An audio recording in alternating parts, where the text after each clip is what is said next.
Howdy. We're going to pick up off Chapter 6, Video 1. Left off. Sorry, I thought you might need a break. So,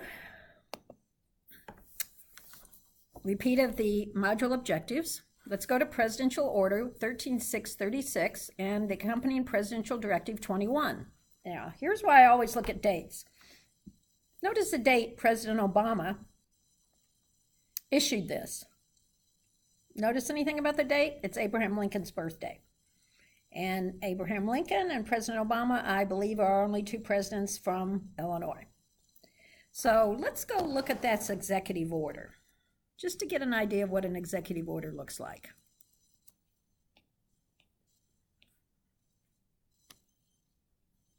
Give me a minute. I have to increase the screen size, or not. Let's leave it here. So give me a minute. I was getting this ready and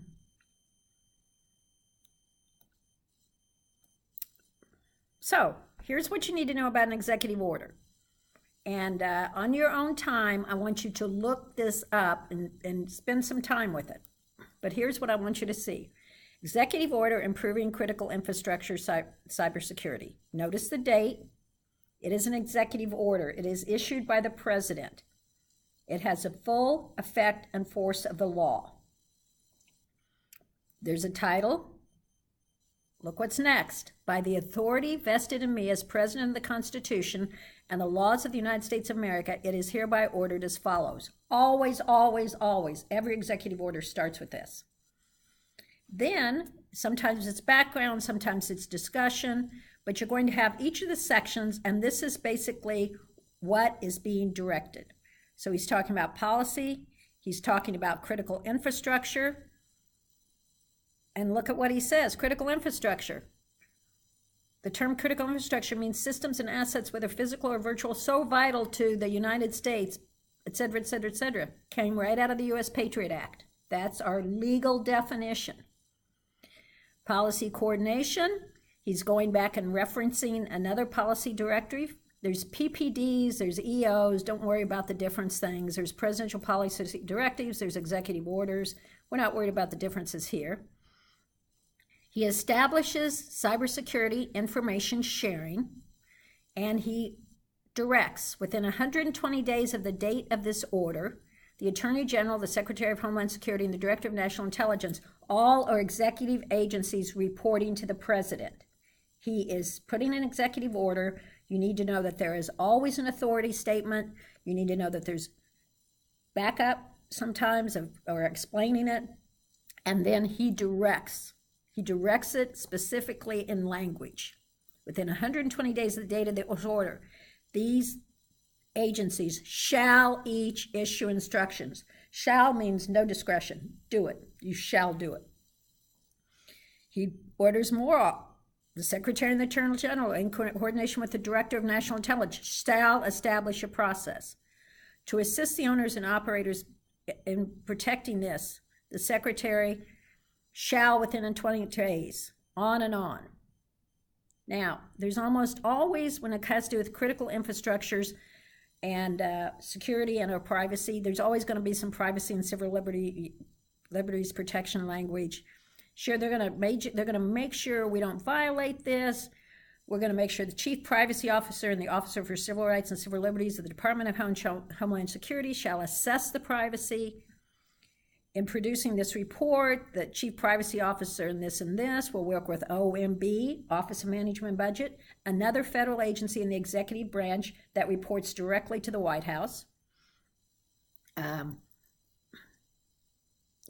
Information submitted voluntarily and according to this law by private entities under this order shall be protected from disclosure to the fullest extent protected by law. And we can look at 6 U.S.C. 133. But let's finish what we have here first. On and on through the directives as we go on. And I'm not going to read all this to you since I'm assuming you can all read it. Voluntary Critical Infrastructure Cybersecurity Program. And they're using the term here, the Secretary in coordination with sector-specific agencies. Remember how I said each of those critical sectors reports to an agency. Those are called sector-specific agencies that then report to DHS. It's talking about the adoption of the cybersecurity framework, which is the next topic in this lecture. Sector-specific agencies shall, by the way, this sector-specific agencies and critical infrastructures classifications were all set up under the first President Bush, President Clinton, the second President Bush. We're going to identify him. He's still giving his orders. I'm the executive. I have this constitutional right. I'm going to, under B, I'm going to be consistent with these previous orders. 1993, that would have been President Clinton. 2011, under President Obama himself. 2012, right? We're going to make it consistent.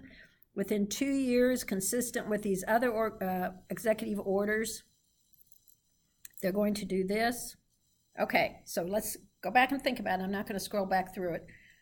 You have that it's an executive order, you have the authority, you have maybe have some background explanation, and then you have these directions, and it is shall, no discretion. I'm the President of the United States. I'm directing agencies within my purview.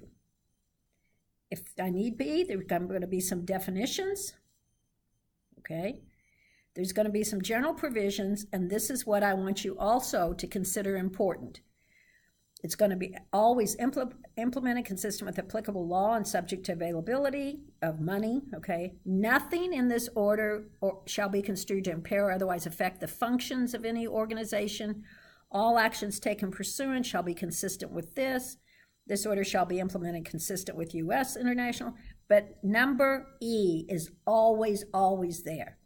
This order is not intended to and does not create right or benefit, substantive or procedural, legal terms you don't have to worry about, enforceable at law or in equity by any party against the United States. So in other words, you cannot take what the president has just done and create a cause of action against the United States. Pretty cool, huh? Okay, so back here, that's it. Now, in that executive order, he had directed NIST to come up with a cybersecurity framework, and look what's amazing. Version 1 came out exactly a year to the date later. Happy birthday, President Lincoln. And where is the...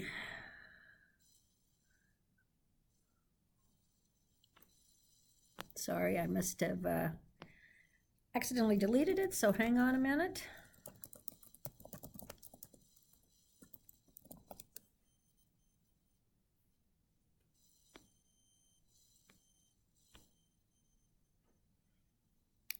And you will find this under the link that I have further down in this.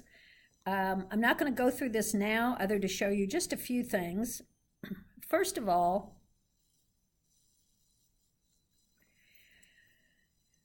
I want you to spend some time going through this framework. I want to highlight a few things. They have a management conference that's held yearly. This is the second version, was put out in April. And there's webcast. This NIST.gov is a source of wonderful information for you in cybersecurity, and it's free. And you want to monitor the framework. If you're a mechanical engineer, civil engineer, if you're a business person, if you're, no matter where you are, if you're public policy or anything, no matter what you do, you are going to find references now to the NIST framework or the cybersecurity framework, and it is a train picking up speed, okay?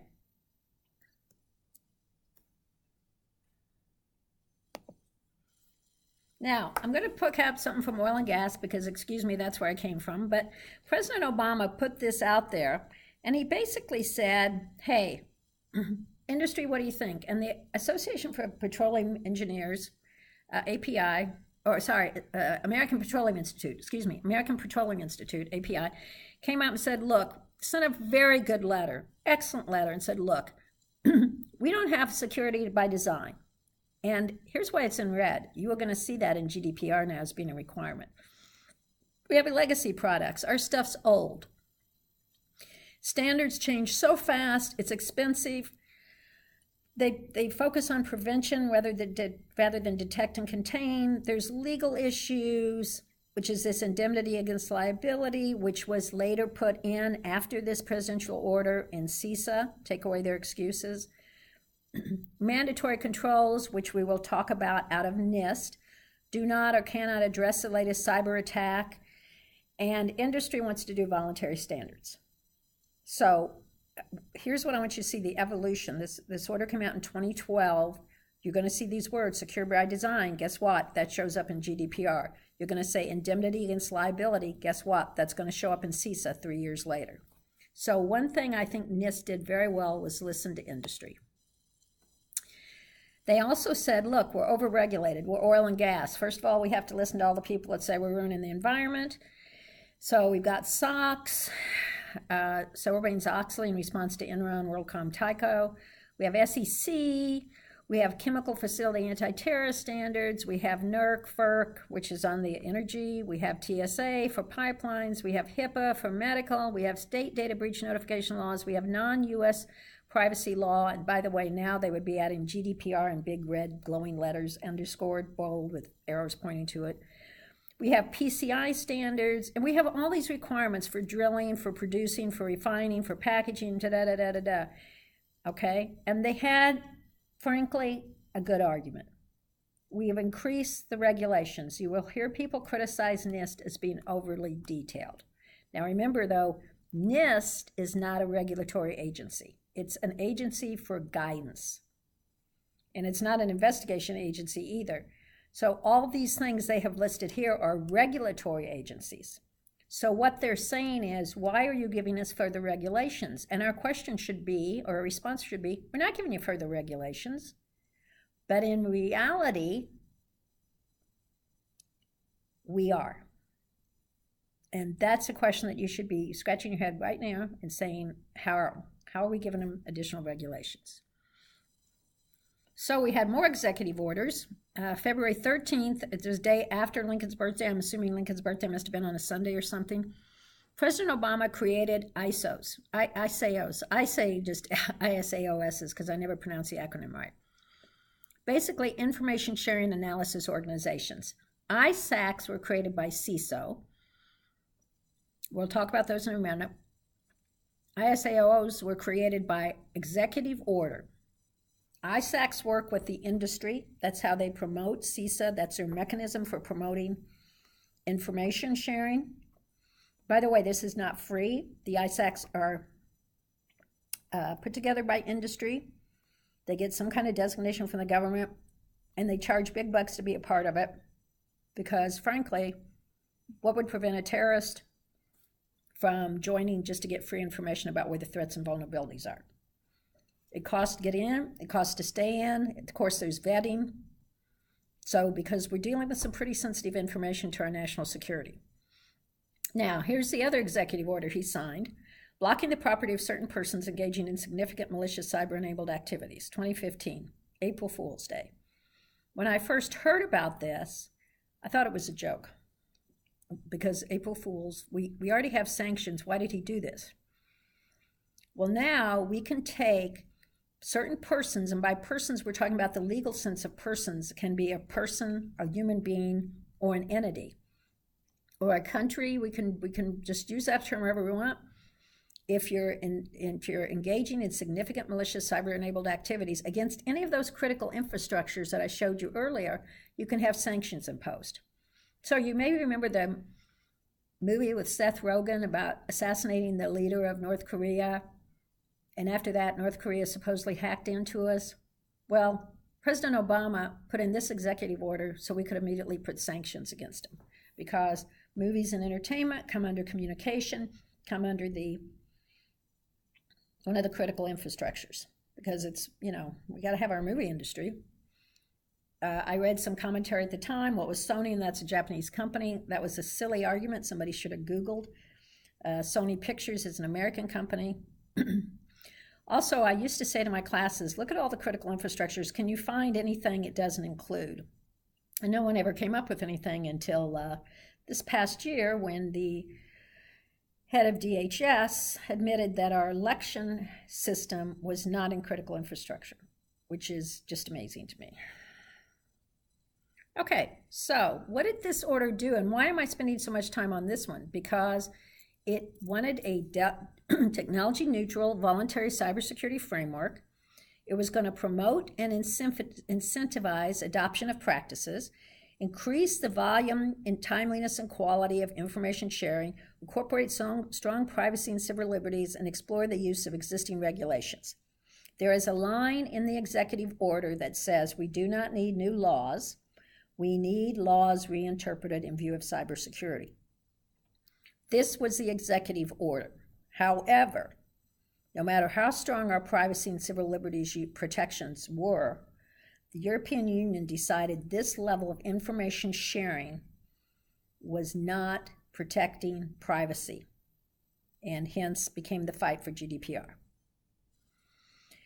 PPD 21 was a companion piece. I'm not going to worry about it. How the infrastructure is functioning in near real time, understanding the cascading consequences of infrastructure failures.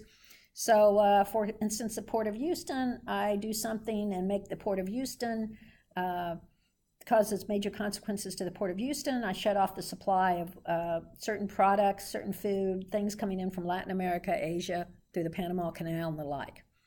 It updated a national infrastructure protection plan. Again, no big deal, don't have to worry about it. Just that we have a plan in place, which I don't know how many presidents that went by, and it developed a comprehensive R&D plan.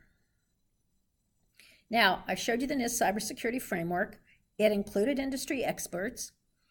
They conducted working groups in conjunction with other standards organizations that have meetings up in Dallas. Please come, give us your input. They came from a concept to version 1 in 1 year, which for the government is remarkable.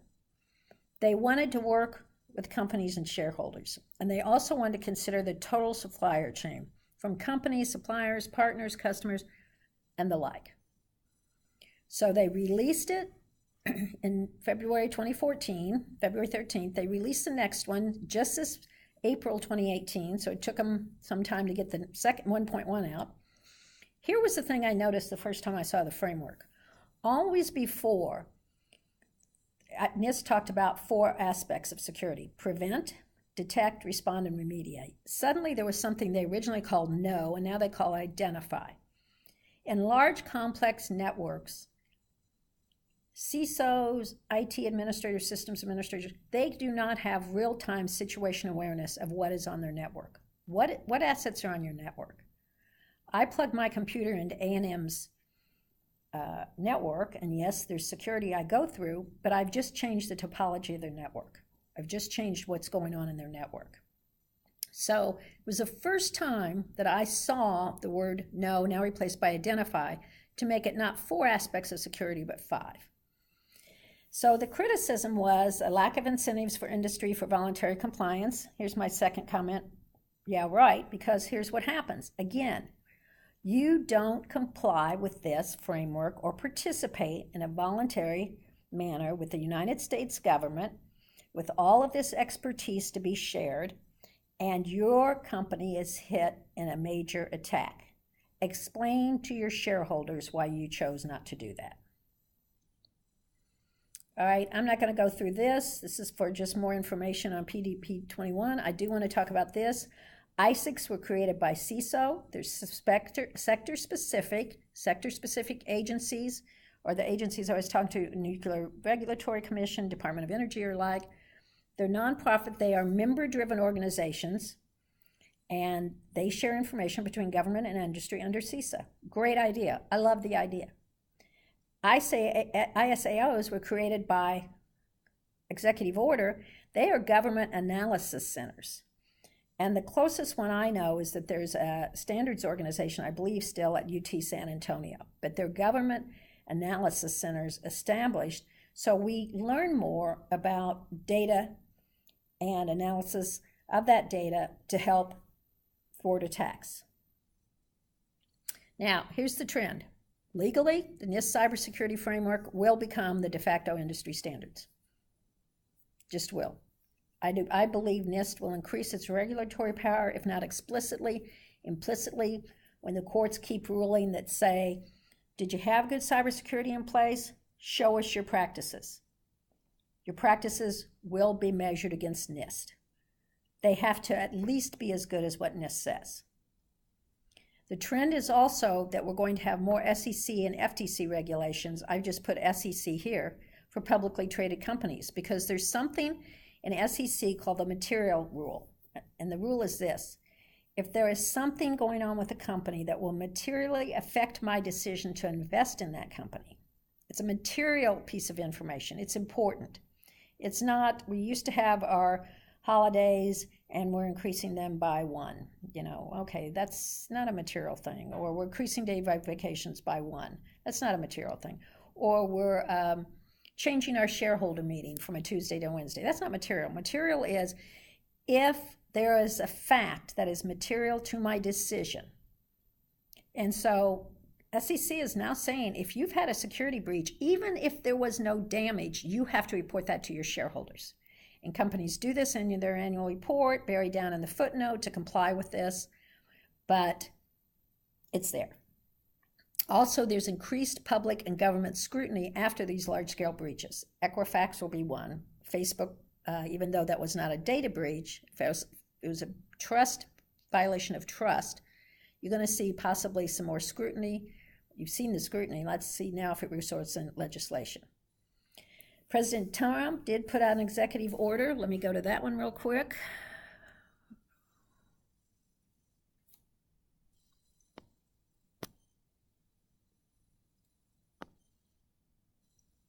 Gotta find it. There it is. Last one, of course. And it's a presidential executive order on strengthening the cybersecurity of federal networks and critical infrastructure. It's put out last May. It's mostly federal networks. Findings, but wait a minute, let's look at this. Oh, look, by the authority invested in me, it's there. Talks about findings, talks about risk management. Okay, talks about this, establishes the direction,